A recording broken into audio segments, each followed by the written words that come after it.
Phil Mickelson made history when he became the oldest major championship winner at almost 51 years of age. However, while he could have more title on top of his 2021 PGA championship this year, it seems like the World Golf Hall of Famer ain't taking any chances, opted to secure his financial future instead. So today, we're going to be talking about Mickelson's $42 million payday. So let's dive in. First up, Mickelson snubs at PGA for the Saudi Golf Series. In a move that has shocked basically the entire golfing world, Phil Mickelson has reportedly decided to put his PGA career at risk by choosing to play in the Saudi Golf Invitational Series. According to Fox Sports, the 51-year-old is going to receive a massive paycheck of $30 million for his participation in the series. Of course, it's not like Mickelson is getting any younger, so him trying to capitalize on his recent golfing success, it makes sense. And not only that, but the 2021 PGA Championship winner is also set to become a full-time part in the Super Golf League. Now, we see other golfers take part in events outside of the PGA all the time, with even Mickelson taking part in a bunch of events in the Middle East this year. However, the problem arises when these other rival leagues take place on North American soil, which is an absolute no-go for anyone associated with the PGA. So, is Phil Mickelson's PGA career over? Being one of the most decorated players in golfing history, Phil Mickelson is one of the very few lifetime members of the PGA, which means that even if he fails to perform at tournaments or keep his rankings high enough, he's never going to be kicked out of the tour. But this move to the SGL might actually spell the end for his Pro Golfing Association legacy. According to PGA's bylaws, no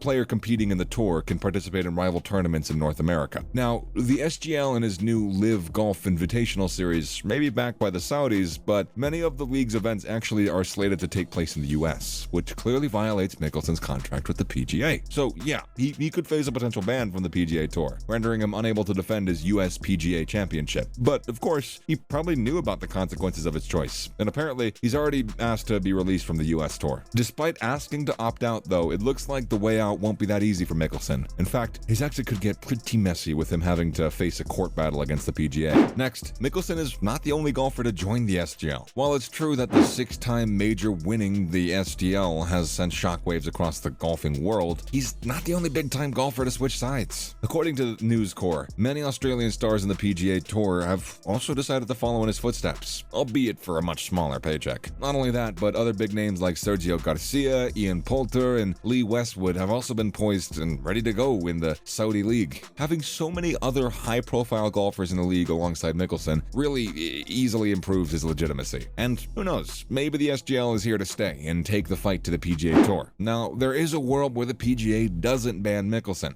There is every possibility that we'll never see Phil Mickelson tee up a shot in the PGA, but there's also a chance that all this could get resolved in a pretty harmless manner. You see, the SGL is trying to be an international golfing league, with events taking place in a bunch of countries like England, Saudi Arabia, and Thailand. So if the 51-year-old does decide to only partake in the SGL events outside of the US, he could very well continue to be a part of the PGA Tour and honor his legacy. But of course, since he signed up to take part in a total of 8 events in the Live Golf International Series, him not choosing to compete in some of these will definitely result in the deduction from his $30 million paycheck. However, we just hope that he can find some sort of a middle ground where he can remain a part of the PGA Tour and continue to build upon his success. After all, it would be a shame to see him go without completing his collection of major trophies. So far, Mickelson's managed to win 3 of 4 golf majors in his long career, and this lasted for over 3 decades. And because of this, he joins the only 17 other players to have achieved this feat. But if he were to somehow compete and win at this year's US Open Championship as well, he'd become a part of the ultra-exclusive club of only 5 ever golfers who've managed to win all 4 majors. Next, Jon Rahm is still holding out hope for a change of heart. No one likes to see one of the best golfers around leave the playing field in favor of some extra cash. And the world number 2, Jon Rahm, also shared this sentiment in a recent interview with Sky Sports. However, it seemed like the 27-year-old hasn't fully given up on his fellow PGA Tour colleague. In the interview, the Spanish golfer said that he's still hopeful that Mickelson will decide to rectify the situation and save his legacy. And given that the Saudis haven't had the best of track records, especially when it comes to human rights issues, Rahm also warned the former world number 2 to steer clear of anything that's being backed by the Middle Eastern country. Having said that, it's not like Phil Mickelson isn't aware of these issues. In fact, he's already competed competed at the Saudi International in King Abdullah Economic City earlier this year. And when asked about his opinion on these Saudi backers, he said that they were kind of scary to deal with. He also emphasized, however, that this move to SGL is not purely born out of financial need. You see, Mickelson's had a rough time working with the PGA, with him going toe-to-toe with the organization over media rights. And according to him, even though Saudi Arabia has a horrid human rights record, the move hands him some much-needed leverage over the PGA. So, in a way, not only is he getting a hefty paycheck out of this, but it also takes control out of his media rights, killing two birds with one singular stone. Now, in other news, Tiger Woods could return to this year's PGA Championship. Tiger Woods' career has been nothing but a roller coaster as of late. The 46-year-old has been on the fence about reigniting his career, picking and choosing which events to compete in along the way. And despite making a comeback at the Masters in early April, we still don't know if the golfing ace would take part in the PGA Championship later this month. However, thanks to some photos from the PGA of America, it seems like his return is all but confirmed. The 15-time major champion flew to Southern Hills in Oklahoma for a practice round, and he was seen walking around the 18-hole course with the head pro, Kerry Cosby, at his caddy. Usually, something like this wouldn't really mean anything like a significant, but since this is the same course that's set to host this year's PGA Championship, it definitely seems like Woods is ready to have another go at it again. At least I think so. Next, Jon Rahm is set to claim Mexico Open victory. Jon Rahm has been in and out of form lately. The world's number 2 has failed to get worldwide victory since last June's US Open. However, it seems like he's about to end his drought at the ongoing Mexico Open. Rahm closed out the third round by scoring a 3 under 68 on Saturday, which meant that he remains on the top of the leaderboard. He managed to offset his single bogey by bagging 3 birdies. Sitting at 17 under 62 holes, Rahm heads into the final round ahead of Kurt Kitayama, who's right behind him at 16 under for the tournament. And if he continues to play with this kind of consistency, he